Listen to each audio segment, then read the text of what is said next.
You're standing on a bridge, watching it literally wave like a ribbon in the wind.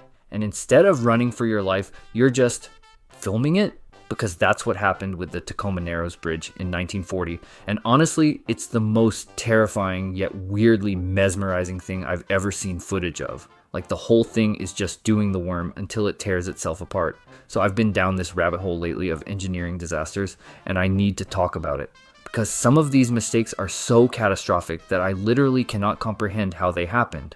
And I mean, these aren't like, oops, I measured wrong mistakes. These are thousands of people died because someone did the math wrong mistakes. Let's start with the one that genuinely keeps me up at night. The Hyatt Regency walkway collapse in Kansas City, 1981.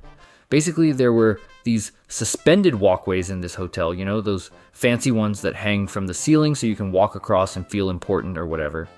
And someone changed the design. Just like changed it. Made it so instead of one long rod holding everything up, there were two shorter rods. Which sounds fine until you realize that means all the weight is now on these connection points that were not designed for that. And during a dance competition with hundreds of people on these walkways, they just fell. 114 people died.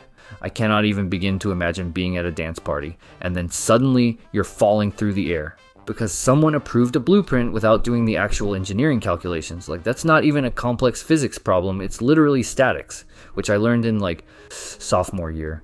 But nobody checked, nobody did the math. Bruh.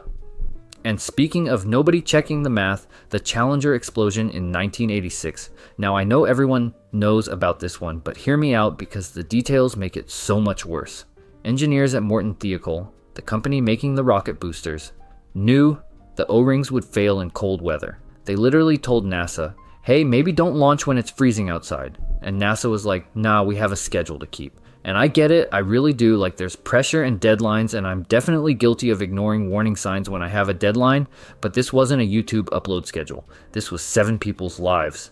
The engineer who tried to stop the launch, Bob Ebeling, blamed himself for the rest of his life, even though he literally did everything he could. That man carried that guilt until he died, and it wasn't even his fault. It was the people who ignored him.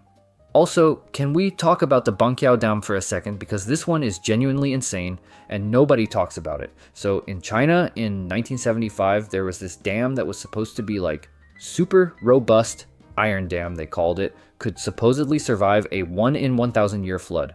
Except, whoops, they got a 1 in 2,000 year flood, and also the dam was designed by someone who apparently didn't account for, I don't know, extreme weather. The thing failed. And when it failed, it created a domino effect that took out like 60 other dams downstream. The death toll is estimated at 171,000 people. That's more than Hiroshima and Nagasaki combined. And it's barely in history books because the Chinese government kept it quiet for years. Like, I'm sitting here stressed about my video upload schedule, and there are engineers who accidentally killed more people than nuclear bombs. Here's the thing that gets me about all of these disasters, though. It's not that the engineering was impossible or the science didn't exist. Like, we knew how to build safe bridges. We knew how to calculate load-bearing capacity. We knew about material properties and different temperatures. Every single one of these catastrophes happened because someone cut a corner, or ignored a warning, or assumed it would probably be fine. The Tacoma Narrows Bridge? Engineers ignored the fact that it was wobbling from day one. They nicknamed it Galloping Gertie because it moved so much, and they just let people drive on it anyway? That's literally insane to me. And I think about this in my own life, you know? Like, how many times have I known something was wrong but convinced myself it's probably fine? Not on the scale of engineering disasters, obviously, but like that weird noise my laptop makes, or that concerning email I haven't opened, or that deadline I'm definitely not going to hit but I'm just hoping it works out. The psychology of it'll probably be fine is so dangerous, and these engineering disasters are just the most extreme version of that. The Deepwater Horizon oil spill in 2010 is another one where people knew. BP got warnings about the cement job being bad, about pressure tests failing, about all these red flags, and they kept going because stopping would cost money and time. And then the whole thing exploded, killed 11 workers, and dumped 200 million gallons of oil into the Gulf of Mexico. Sometimes I see footage of all that oil washing up on beaches, and I'm just like, that's someone's probably fine decision visualized, you know? I guess what freaks me out most is that these weren't evil people trying to cause disasters. These were smart engineers, educated professionals, people who went to school for years to learn how to build things safely. But then there's pressure from management, or budget constraints, or scheduling conflicts, and suddenly the safety margins everyone learned about in school become suggestions. And I'm not trying to be all doom and gloom here. Like, obviously we've learned from these mistakes, and engineering standards are way better now, but also, like, are they? Because we still have building collapses and bridge failures and chemical plant explosions, and at what point do we admit that the problem isn't the engineering, it's the part where we let money and deadlines override safety?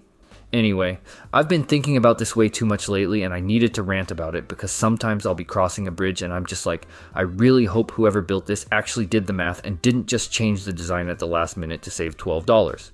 Which is probably not a healthy way to live, but here we are. So basically, next time you're in a building or on a bridge, or really anywhere that required engineering, just remember that somewhere an engineer fought really hard to make sure it wouldn't kill you, and hopefully the people in charge actually listened to them. That's my takeaway. All right, I'm done spiraling about infrastructure now. Thanks for listening to me ramble. Peace.